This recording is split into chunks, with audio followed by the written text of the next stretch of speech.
মধ্যপ্রাচ্যের সংঘাতের মধ্যে নতুন করে আলোচনায় একটি প্রশ্ন, এই যুদ্ধ কি দীর্ঘ হবে? বিশ্লেষকরা বলছেন জয়ী হওয়া কঠিন হলেও ইরানের কৌশল দীর্ঘ সময় ধরে যুদ্ধ টেনে নেয়া। তাই ঝটিকা হামলা নয়, সময়, ব্যয় আর চাপের খেলাই যুক্তরাষ্ট্রকে কোণঠাসা করতে চায় তেহরান। তবে দ্রুতই শক্তিশালী হামলা চালাতে পারে যুক্তরাষ্ট্র।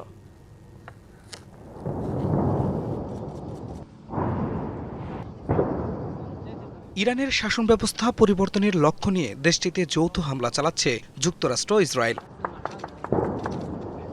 মার্কিন প্রেসিডেন্ট ডোনাল্ড ট্রাম্প জানিয়েছেন চলমান যুদ্ধ আরও 4 সপ্তাহ পর্যন্ত স্থায়ী হতে পারে। ইরান মধ্যপ্রাচ্য জুড়ে যুক্তরাষ্ট্রের ঘাঁটিগুলোতে হামলা চালাচ্ছে। এখন প্রশ্ন উঠছে, ইরানও কি যুদ্ধ দীর্ঘ করতে চায়? বিশ্লেষকরা বলছেন সরাসরি ও ব্যাপক আকারে যুদ্ধে ইরানের পক্ষে জয়ী হওয়া কঠিন, এমন বাস্তবতা ভালোভাবেই জানে ইরান। তেহরানের কৌশল হচ্ছে যুদ্ধ দীর্ঘ করা, ধীরে ধীরে আঘাত হানা এবং প্রতিপক্ষের যুদ্ধ ব্যয় অসহনীয় করে তোলা।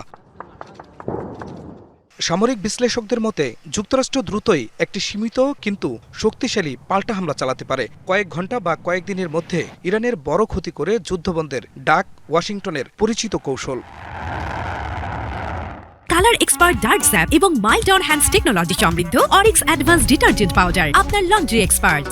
কিন্তু এবার পরিস্থিতি ভিন্ন। যুক্তরাষ্ট্রকে এবার একসঙ্গে একাধিক ফ্রন্টে সক্রিয় থাকতে হচ্ছে। কারণ ইসরায়েল, কুয়েত, কাতার, সংযুক্ত আরব আমিরাত, বাহরাইন ও সৌদি আরব সহ মধ্যপ্রাচ্যে থাকা মার্কিন ঘাঁটিগুলোতে হামলা চালাচ্ছে ইরান। এই যুদ্ধে সবচেয়ে বড় চাপ তৈরি হচ্ছে ব্যয়ের জায়গায়। ইরানের $10,000 একটি ক্ষেপণাস্ত্র ঠেকাতে যুক্তরাষ্ট্রকে ছুটতে হচ্ছে প্রায় $10 লাখ পেট্রিয়ট ইন্টারসেপ্টর। $1,000 ড্রোন ভূপাতিত করতে কখনো কখনো ব্যবহার হচ্ছে $1.5 কোটি ডলার অত্যাধুনিক মিসাইল।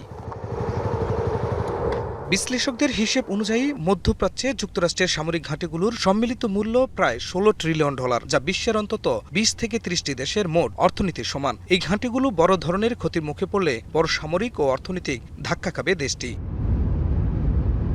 এমন বাস্তবতায় অনেক বিশ্লেষকের চোখ এখন ইরানের দিকে। তাদের মতে যুদ্ধ যদি দীর্ঘ করা যায়, যদি ব্যয় ও চাপ বাড়ানো যায়, তাহলে মধ্যপ্রাচ্যে যুক্তরাষ্ট্রের প্রভাব প্রশ্নের মুখে পড়তে পারে। খান মোহাম্মদ মুকুল, ডিবিসি নিউজ ডেস্ক।